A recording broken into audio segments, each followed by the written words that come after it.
Hey guys, I'm out here. You could probably hear the river. I'm out here in the San Gorgonio Mountains on the San Gorgonio River again. I haven't been here in weeks. Actually, it's been more like over a month. But this is where I had my spiritual awakening, and I definitely do still feel called here. And this is actually a very spiritual place. It's supposed to be a portal to another dimension and things like that, so it's very interesting. I had my spiritual awakening here after the solar eclipse. But I did a video talking about close encounters I had with some bulls that were living down here, and I want to do another video on some close encounters I had with some rattlesnakes. Sun's just peeking out from around the clouds, but one of the times was very, very cool, very interesting, a little bit scary sometimes. They blend in so well, you have to be very cautious where you walk. I'm not afraid of them just coming out and striking at you, but if you don't see them and they don't really see you in time to maybe rattle their tail a little bit and you step on them, they're probably going to get scared and just react and strike and bite you. So you do have to be very cautious where you walk here. But one time I wasn't on the main fork of the river. I was on basically a stream, but it was like a very fast flowing stream. It almost matched the river actually, but it wasn't here. It was further south, and there's a lot of brush and a lot of trees in that area. And basically, you have to basically walk in the stream, the fast flowing stream, and you got brush and trees on both sides of you. And sometimes there's banks and things like that. So I'm walking along this fast flowing stream. I come around the corner and I jump back, and this almost happens every time.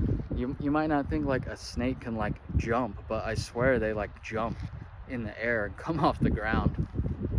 And so I jump back, and there's a huge California rattlesnake. I have some videos of it. I think I already posted those on my channel. Oh no, I haven't posted those yet. I'll post them soon. But I come around the corner and we both jump. There's a huge California rattlesnake sitting on the bank of this stream. There was like a little bank and like a hill, and he was kind of the dirt kind of came up, and he was sitting there in brush. I'm assuming he was hunting because he's sitting on the edge of the right on the edge of the water. And we kind of jump back. He almost jumps and immediately starts rattling his tail really hard, and he tries to kind of retreat into the bushes where he was at. And it was a huge California rattlesnake, and that was a really cool experience because I was like, there was brush everywhere, 360 degrees, and I'm in this tight area walking through this stream, and he was right on the bank like hunting. And I thought that was a really cool experience. A little bit scary, but it was really cool. Another time, I posted one of these videos on my YouTube and TikTok already, but I'm coming around the corner and there's like a dirt road that crosses through the river, and I'm walking, and all of a sudden I stop. There's a huge California rattlesnake.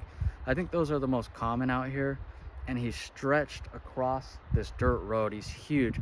I mean, he's literally patrolling the edge of the river.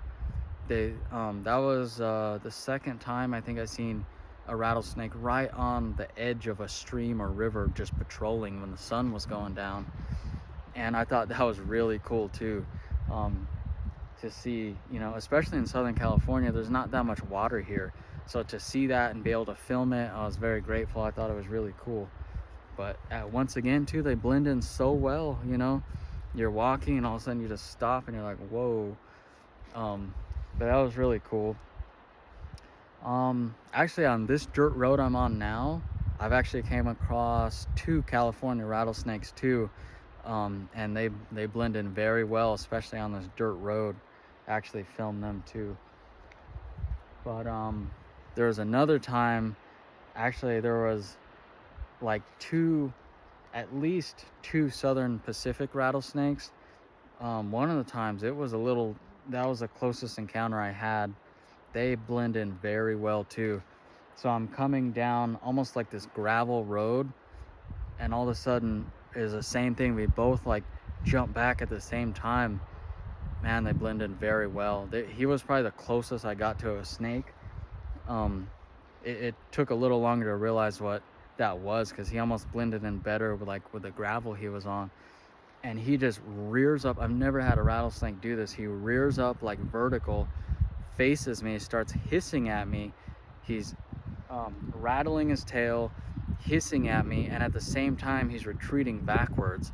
And after he put some distance between us, he spun around and just after he got close to the bushes, he spun around and took off. And I was like, whoa, that was close.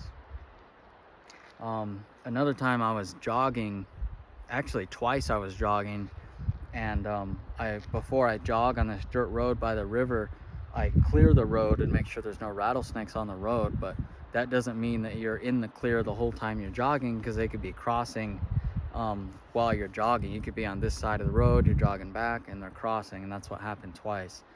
And I seen them. I was able to see them pretty quick, and I was able to film them both too. I think I posted those on my channel already, and that was pretty cool. Another experience I had that was a little bit close.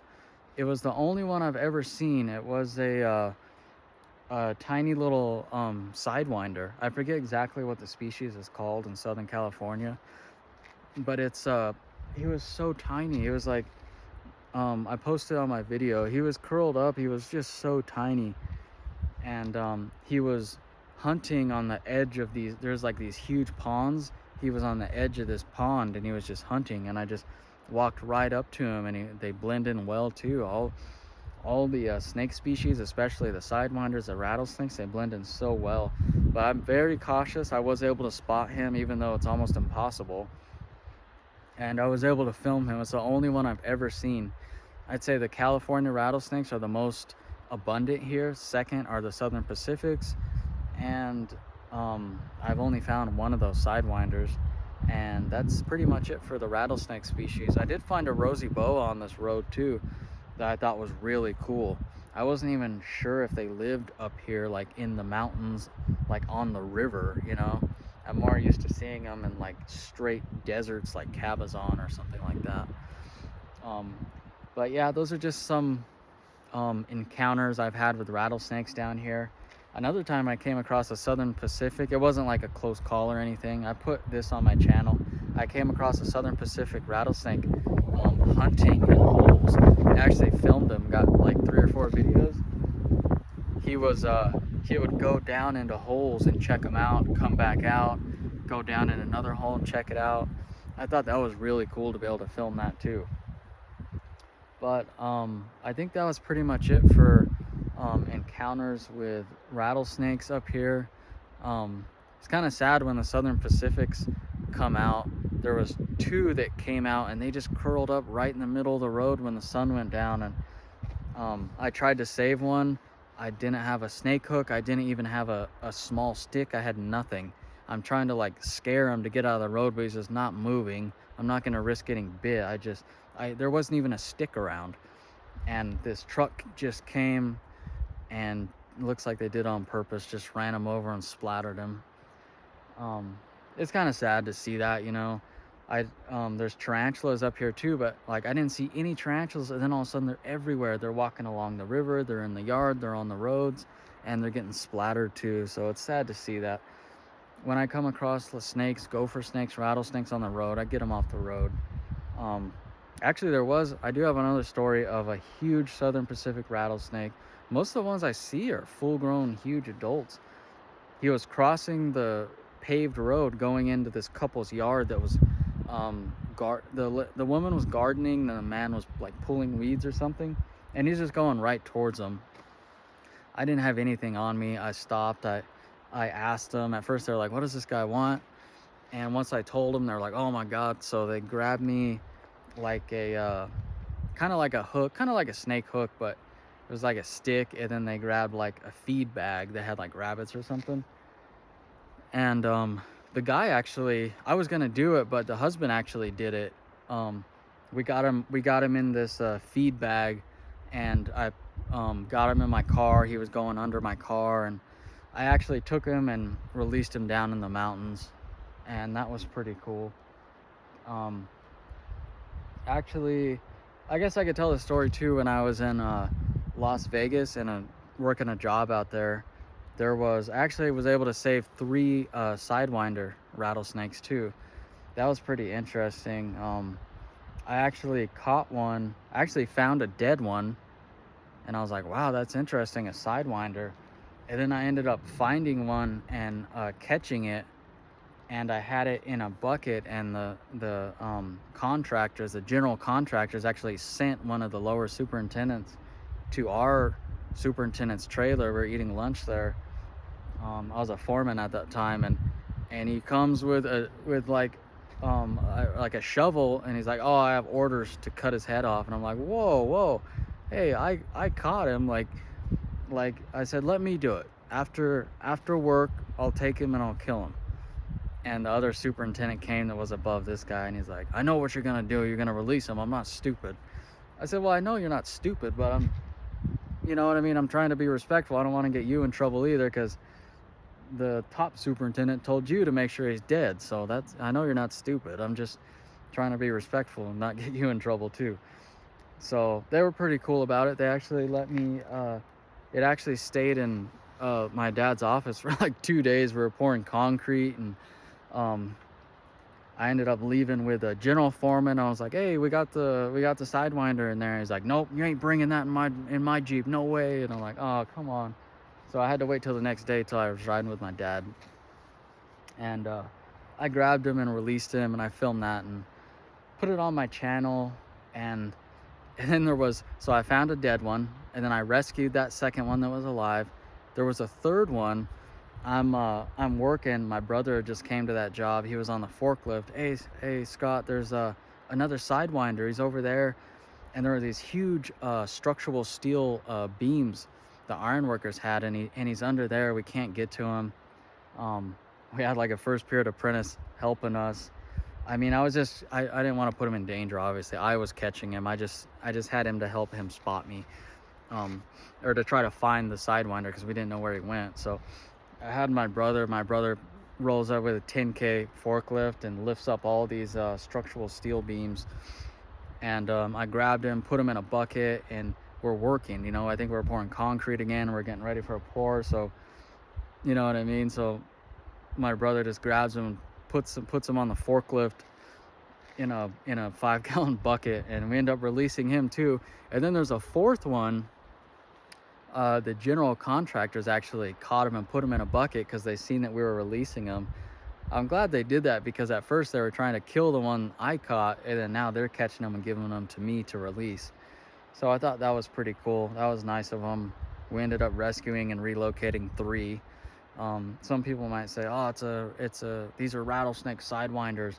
Yeah, but we're always encroaching in their territory. Just like that job, we're destroying their territory. And you know what I mean? Like, all the harm that humans have done to animals, that's the least we can do, is shoo an animal off the street or rescue and relocate an animal. I just really don't believe in that. And like, someone will be out off-roading or something, and they'll out in the middle of nowhere, and like, "Oh my God, a rattlesnake," and jump out and kill it. It's like, you're out in the middle of nowhere. Like, just leave it alone. And even if I have one in my yard, I'll take it into the mountains.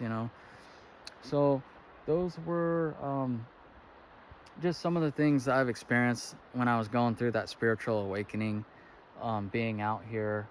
I just wanted to tell those stories about the sidewinders, the rattlesnakes I've rescued, the ones I've came across on the streams and in the rivers in Southern California. Just thought those were kind of cool stories. But I'll wrap this video up right here, guys. Thanks for watching. I just released my life story part 1. I got a part 2 and 3 coming out. Check those videos out. Subscribe to my channel, Earth Angel Army Awakening. And thank you so much for watching, and thank you for your support. I'll wrap this video up right here.